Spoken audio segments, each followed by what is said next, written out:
Pebeo! Welcome back to my channel. Today we are going to do an abstract painting. Kasi wala lang, I just woke up today and sabi ko gusto ko mag-abstract painting. So that is what we're going to do today. And kung mapapansin nyo, yes, we are on a different setup. Wala tayo sa studio ngayon to film. But we are here in my room today, which is sobrang init. Sobrang init ang lugar na to. Tapos ang ingay-ingay. But since gusto ko maging super chill lang ng video na to, we are going to do it na lang dito sa kwarto ko. And can you see how cute my top is? Charot. And we have a plant over there. Pampadagdag aesthetic lang. Kunwari aesthetic tayo. Anyway, so we're going to start. Dito yung mga paints ko. Yes, we have some paints over here. And of course, our mixing plate. Ito yung palagi kong ginagamit. So, we're going to mix paints already. Actually, wala pa akong idea kung anong gagawin ko dito. Pero, let's see kung anong kakalabasan. And of course, we have water. We are going to use acrylic paints today. Kasi madali siyang matuyo. Oh my gosh. There.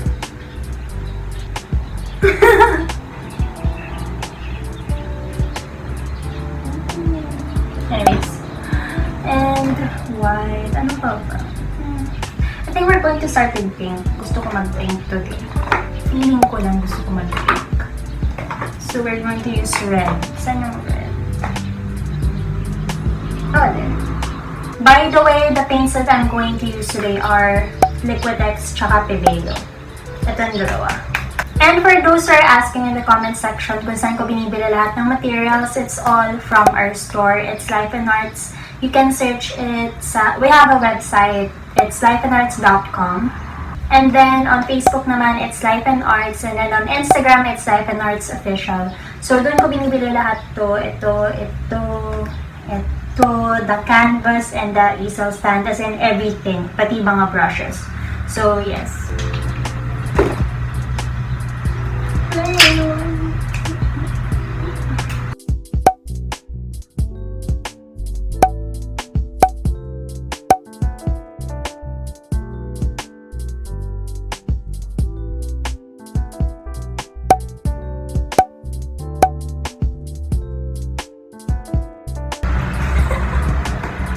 Okay guys, so napisa ko na yung mga kailangan ko na paints. I think ito lang muna, but later of course we're going to add in some more.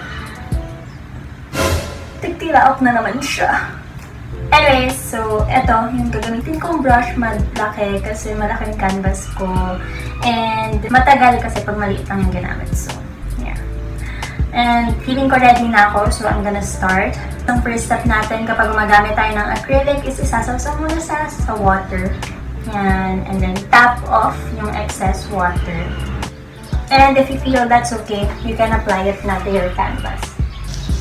The crisscross thing that Bob Ross taught me is very useful, as in hanggang ngayon nagagamit ko pa rin siya. So, thank you Bob Ross. Big thanks to you. You're the man. Sana hindi ko mapinturahan yung walls ko, no? But I'm actually planning to do a room makeover like this year pag pinayagan ako.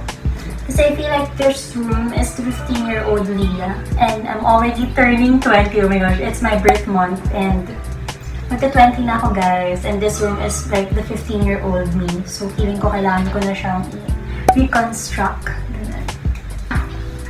Dito pa. I actually don't know where this is going. I don't know what I'm doing. Sometimes there are days na sobrang alam mo kung anong gagawin mo. Pero may mga days din na parang ewan ko, bahala na kung anong mangyari. Parang ganun. So ngayon, we are on the stage ng bahala na kung anong mangyari. Oh no, puro dye na.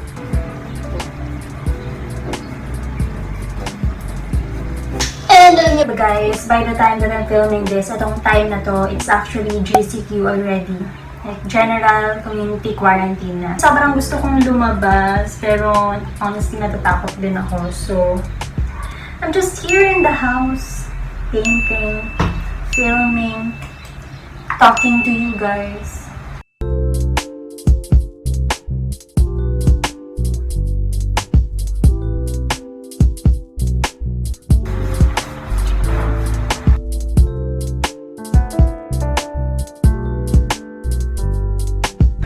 Honestly, this is the first time that I'm doing this. Sobrang wala akong idea kung ano mangyayari. Kasi I'm mostly not that spontaneous when it comes to everything. I usually like to plan out things a lot, and kapag hindi nakaplan yung mga bagay-bagay, sobrang naging irritated ako or I don't do it very well. Pero ngayon, we are going to try to just be chill and hintayin natin kung anong kakalabasan nito. Okay. Let's put on some white.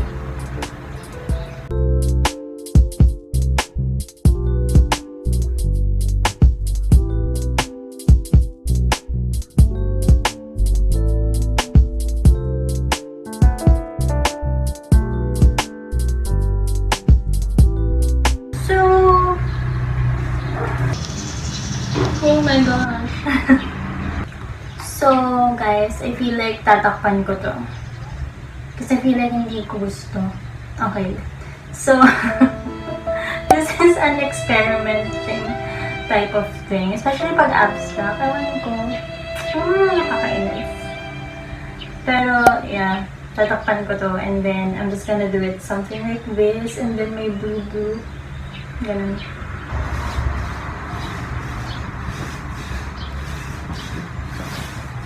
Ooh, look at that. So nice.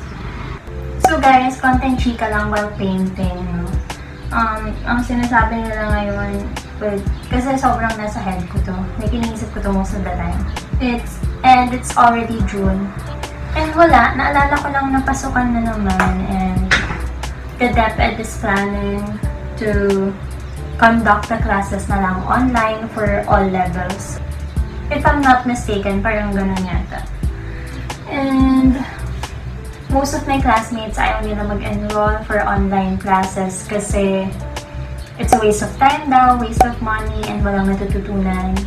And ako, honestly, hindi ko alam kung anong stand ko dun. Kasi parang, kung iisipin mo, you're going to stop for 1 year. It's so sayang. Pero, kung isipin mo naman na mag-spend ka nga naman for online classes, tapos wala ka naman natututunan, sayang din. So, ewan ko. But there are already procedures sa school namin kung paano mag-enroll. And nagpapakonsult ako sa mom ko about that kasi, girl, I'm not paying for my tuition. Someone is paying for my tuition. I'm really not sure kung anong gagawin ko. Yan! I feel like it's cute. Drink. And then, yung ko lalagyan ko rin to ng konting ganyan, like blue. So, ayun gagawin ko today. Ngayon. I'm gonna wash this brush first. And then put it here. Kasi hindi siya kasya dun. So, by the way, the glue that I'm using ay metallic. Ito siya. And ang ganda, Dyna. And it's Pebeo. I'm really trying to be spontaneous right now. Kung ano lang naiisip ko. Eh, hindi ako sanay. Here na.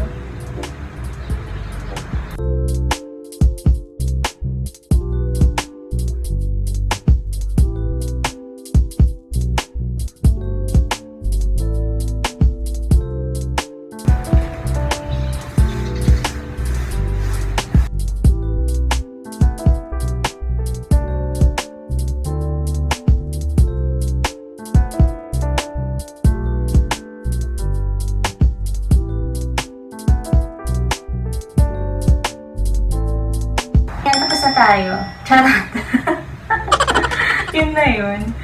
No, I'm thinking pa. Iniisip ko pa kung anong pwedeng gawin.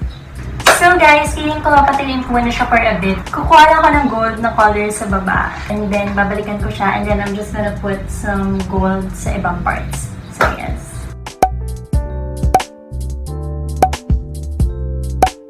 So, I'm back.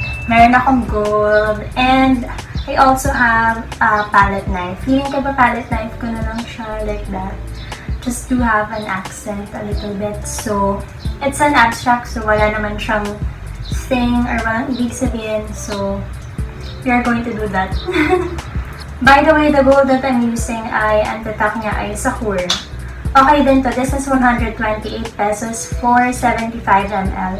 And then, ang Pebeo naman kasi is 228 pesos for 100 ml. Yeah.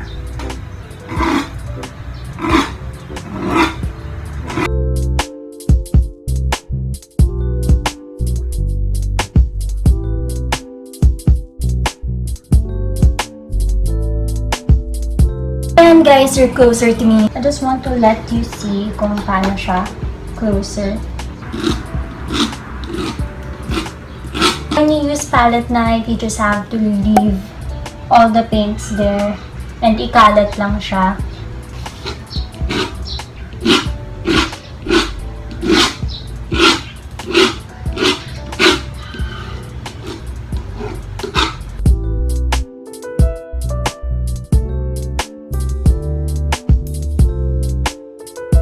Some are horizontal, some are vertical. So, kung ano lang gusto nyo. Ayan, it's actually kinda happening. Yung gusto ko mangyari. Yung super cute lang ng gold. Kasi, yun yung nakita ko sa Pinterest most of the time. May mga gold leaves sila or may mga ganun. So, yun na lang yung lumabas sa painting ko.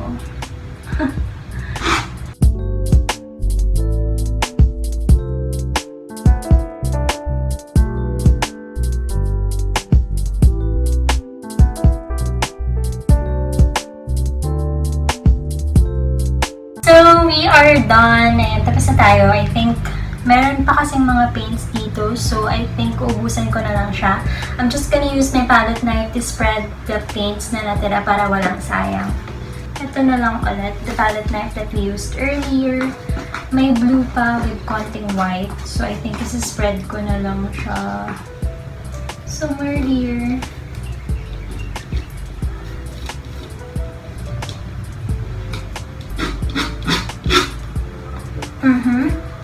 And we also have pink pa. Meron pa dito. Sumutin na lang natin. And just put it somewhere here.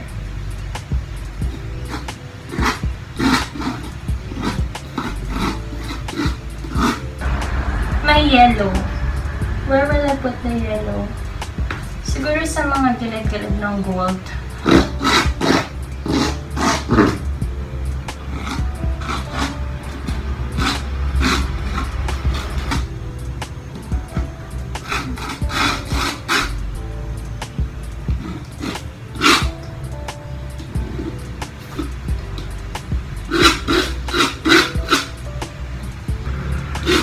That's it. Oh my gosh, we're so done.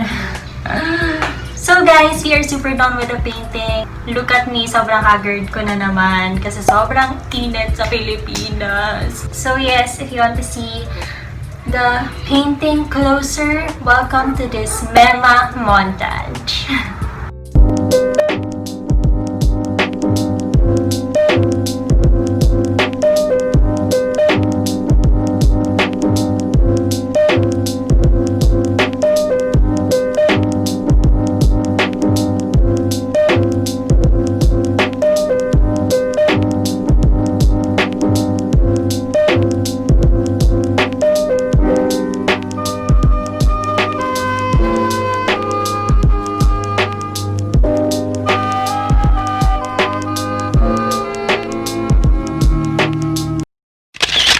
So, there you go guys. Nakita nyo na yung output ko for today. Sobrang nag-enjoy ako doing this, though sobrang haggard ko.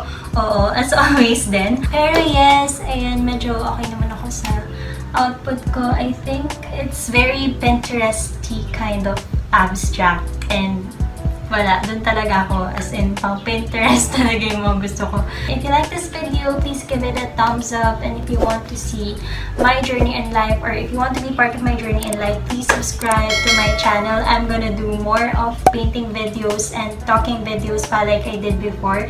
you haven't seen my talking video yet, watch it after this. It's about how to glow up this quarantine naturally. So again, this has been Leah. Thank you for watching. I love you. Bye!